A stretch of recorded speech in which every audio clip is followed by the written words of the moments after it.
दोस्तों इसके पहले वाली क्लास में हमने डिफ्लेक्टिंग टॉर्क के बारे में पढ़ा था।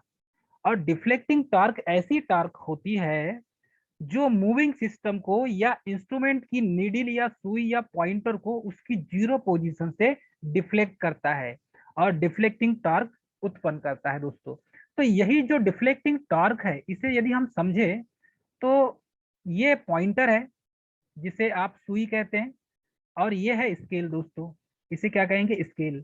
अब ये पॉइंटर जीरो पॉइंट से इस स्केल पर, जहां पर ये जीरो पॉइंट हो गया दोस्तों, जीरो से 1 2 3, इस पॉइंट ये स्केल पर जब ये चलेगा तो ये कैसे चलेगा, उसके पीछे की कहानी बताते हैं हम आपको। तो ये जो इस पॉइंटर है, इस पॉइंटर को स्केल पर चलाने के लिए जिस टॉर्क का यूज करते हैं, यहाँ पर एक टॉर्क लगता है, और इसी टॉर्क को हम क्या करते हैं, डिफ्लेक्शन टॉर्क या डिफ्लेक्टिंग टॉर्क कहते हैं, जिसका नाम क्या है, डिफ्लेक्टिंग टॉर्क। और डिफ्लेक्टिंग टॉर्क उत्पन्न करने के मैंने बताया था आपको 6 पॉइंट है। और 6 पॉइंट कौन कौन से बताया था मैंने आपको, एक तो मैग्नेटिक इफेक्ट, दूसरा डायनामिक इलेक्ट्रोडायनामिक इफेक्ट, तीसरा इलेक्ट्रोमैग्नेटिक इफेक्ट, फोर्थ बताया था मैंने आपको थर्मल इफेक्ट, फिफ्थ बताया था मैंने आपको इलेक्ट्रोस्टैटिक इफेक्ट, और सिक्स बताया था मैंने आपको केमिकल इफेक्ट। तो ये 6 प्रकार के इफेक्ट हैं जिसके कारण आप डैम्पिंग टॉर्क उत्पन्न कर सकते हैं। अब ये जो इफेक्ट है, ये इफेक्ट का यूज करके आप इस पॉइंटर को मूव करा सकते हैं, राइट है। ये है spindle.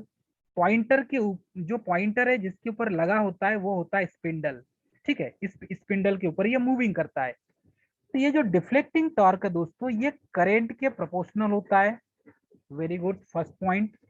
Second point, deflecting torque voltage के प्रोपोर्शनल होता है। थर्ड पॉइंट, ये जो डिफ्लेक्टिंग टॉर्क है ये पावर के प्रोपोर्शनल होता है। तो ये जो तीनों है, वोल्टेज, करंट और पावर, तो डिफ्लेक्टिंग टॉर्क इन दोनों के, इन तीनों के वोल्टेज, करंट और पावर के प्रोपोर्शनल में होता है।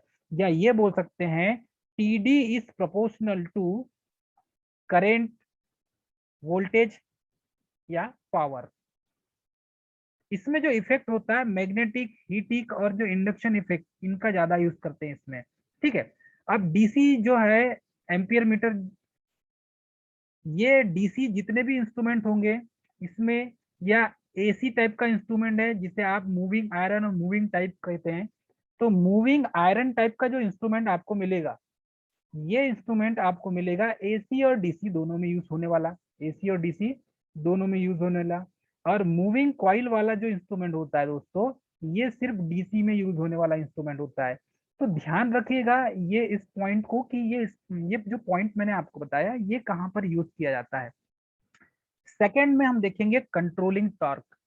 तो स्टूडेंट, देर ना करते हुए हम स्टार्ट करेंगे कंट्रोलिंग टॉर्क।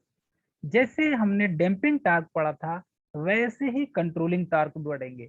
तो कंट्रोलिंग टॉर्क क्या होता है दोस्तों, तो कंट्रोलिंग टॉर्क क्या होता है, कंट्रोल करने वाला, मतलब पॉइंटर को कंट्रोल करने वाला जो टॉर्क होगा वो कंट्रोलिंग टॉर्क कहलाएगा दोस्तों।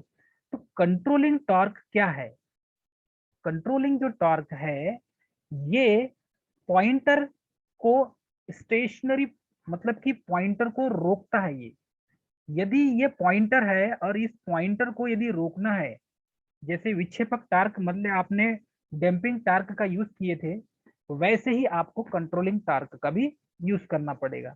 वैसे ही आपको डिफ्लेक्टिंग टॉर्क का भी यूज करना पड़ेगा दोस्तों। तो तीनों प्रकार के टॉर्क जब किसी पॉइंटर पर लगे होंगे तभी वो सही रीडिंग देगा। अब आपने डिफ्लेक्ट तो कर लिया, जीरो से उसको मूविंग कर दिया आपने, किसी भी पॉइंट पर आके स्केल पर रुकेगा वो, लेकिन उसको रोकने के लिए भी, स्थिर अवस्था में लाने के लिए आपको एक और टार्क लगाना पड़ेगा, जिसे कहते हैं आप कंट्रोलिंग टार्क। मतलब कि डिफ्लेक्टिंग टॉर्क के कारण जब पॉइंटर डिफ्लेक्ट होता है तो वह अनिश्चित होता है, मतलब कि किसी एक जगह पर रुकेगा नहीं। तो डिफ्लेक्टिंग टॉर्क जीरो होने पर भी ये जो पॉइंटर है अपनी जो पोजीशन होती है जीरो पोजीशन पर रिटर्न नहीं आता ये, मतलब कहीं ना कहीं ऐसा हिलते डुलते रहेगा इस पॉइंटर। तो इसी सुई को इधर उधर जो हिल डुल रहा है, इसी को एक जगह स्थिर करने के लिए, अर्थात कि जीरो पोजीशन पर रिटर्न नहीं आता। तो इस प्रॉब्लम को ओवरकम करने के लिए, दूर करने के लिए, इंस्ट्रूमेंट के मूविंग सिस्टम पर डिफ्लेक्टिंग टॉर्क के अपोजिट में, किसके अपोजिट में, डिफ्लेक्टिंग टॉर्क के अपोजिट में हम कंट्रोलिंग टॉर्क अप्लाई करते हैं। ठीक है दोस्तों, मेन पॉइंट अब आपको समझ में आ गया होगा। डिफ्लेक्टिंग टॉर्क जिस दिशा में लगाते हैं उसी के विपरीत दिशा में हम कंट्रोलिंग टॉर्क का यूज करते हैं। मोस्ट इंपॉर्टेंट पॉइंट दोस्तों, ये आपको याद रहना चाहिए। डिफ्लेक्टिंग टॉर्क के अपोजिट में कंट्रोलिंग टॉर्क का यूज किया जाता है। तो कंट्रोलिंग टॉर्क यदि क्लॉकवाइज है तो डिफ्लेक्टिंग टॉर्क एंटी क्लॉकवाइज है, मतलब दोनों आमने सामने लगेंगे, ये बोल के चल सकते हैं आप। ठीक है, क्या होता है कि जब चुंबकीय ये सुई जो है, या किसी भी इलेक्ट्रिकल इक्विपमेंट की जो सुई है या पॉइंटर को जब आप डिफ्लेक्टिंग टॉर्क यूज करते हैं उसमें, तो ये जो सुई है ये मूविंग करने लगता है, और मूविंग करते करते वो एक स्थान पर स्थिर नहीं होता। तो इसी के अपोजिट में इस सुई को स्थिर करने के लिए हम कंट्रोलिंग टॉर्क का यूज करते हैं। ठीक है दोस्तों, अब कंट्रोलिंग टॉर्क का जो यूज करेंगे तो कंट्रोलिंग टॉर्क दो प्रकार के होते हैं यहाँ पर। चलिए इसी को थोड़ा सा और समझते हैं दोस्तों हम विस्तृत रूप से, आगे बढ़ेंगे हम। तो ये जो कंट्रोलिंग टॉर्क है दोस्तों, इस कंट्रोलिंग टॉर्क को समझने के लिए हमें क्या करना पड़ेगा, डिफ्लेक्टिंग टॉर्क के इंक्रीज होने पर कंट्रोलिंग टॉर्क भी इंक्रीज होता है। स्वाभाविक सी बात है, क्योंकि ये दोनों एक दूसरे के प्रोपोर्शनल में होते हैं, आमने सामने लगते हैं दोस्तों। तो यहाँ पर डिफ्लेक्टिंग टॉर्क जब बढ़ाते हैं हम तो कंट्रोलिंग टॉर्क भी बढ़ जाता है। तो यहाँ पर डिफ्लेक्टिंग टॉर्क के इंक्रीज होने पर कंट्रोलिंग टॉर्क भी इंक्रीज होती है। जब दोनों टॉर्क इक्वल हो जाते हैं तब पॉइंटर स्टेशनरी मतलब कि स्थिर हो जाता है। तो हमें क्या करना है दोस्तों, जो deflecting torque is proportional to controlling torque, तो दोनों को बराबर लगाना पड़ेगा। जितना डिफ्लेक्टिंग टॉर्क होगा उतना ही कंट्रोलिंग टॉर्क होना चाहिए, तब आपकी जो सुई है या पॉइंटर है वो स्थिर होगा। दोस्तों पॉइंट को फिर से समझिए, मैं रिपीट कर रहा हूं। जब डिफ्लेक्टिंग टॉर्क कंट्रोलिंग टॉर्क के बराबर होगा, मतलब यदि 5 नंबर कंट्रोलिंग टॉर्क का है तो 5 नंबर डिफ्लेक्टिंग टॉर्क का भी होना चाहिए। उतना ही फोर्स, जितना फोर्स डिफ्लेक्टिंग टॉर्क का होगा उतना ही फोर्स कंट्रोलिंग टॉर्क का भी होना चाहिए। ये दोनों इक्वल होंगे दोस्तों, तब ही आपका जो पॉइंटर है वो स्थिर होगा, तभी आपका जो पॉइंटर है वो स्थिर होगा। इसीलिए डिफ्लेक्टिंग टॉर्क और कंट्रोलिंग टॉर्क दोनों एक दूसरे के अपोजिट डायरेक्शन में होते हैं। ठीक है दोस्तों, डिफ्लेक्टिंग टॉर्क और कंट्रोलिंग टॉर्क दोनों एक दूसरे के अपोजिट डायरेक्शन में होते हैं दोस्तों। ये पॉइंट आपको भी याद रखना है। कुछ शॉर्ट शॉर्ट पॉइंट मैंने आपको बताया, और ये पॉइंट को आपको याद रखना बहुत जरूरी है। ठीक है दोस्तों, अब ये जो कंट्रोलिंग टॉर्क है ये मुख्यतः अलग अलग प्रकार के होते हैं, और कौन कौन से होते हैं चलिए ये देखेंगे। तो यहाँ पर बेसिकली बहुत अच्छे तरीके से हमने ग्राफिकल रूप से डायग्राम में हमने समझाया है कि ये आपका इंस्ट्रूमेंट है और ये हो गया आपका स्केल। ठीक है दोस्तों, ये आपका क्या हो जाएगा, स्केल। ये आपका हो गया स्केल। अब ये स्केल 0 से लेकर 3 तक है। तो इस पॉइंटर को पहले ये 0 में था, 0 से हमें क्या किया, हमने इसे 1 2 3 तक पहुंचाया। तो इसको 0 से मूविंग कराने के लिए जिस टॉर्क का यूज किया हमने इस पॉइंटर को, ये क्या है, एक पॉइंटर है दोस्तों, जिसे सुई कहते हैं आप, इसी को पॉइंटर इंग्लिश में कहा जाता है। इसी सुई को इस स्केल के ऊपर चलाने के लिए, मूविंग कराने के लिए, घुमाने के लिए हमने डिफ्लेक्टिंग टॉर्क का यूज किया। तो ये 0 से 1 2 3 पर आके चलने लगा स्केल पर।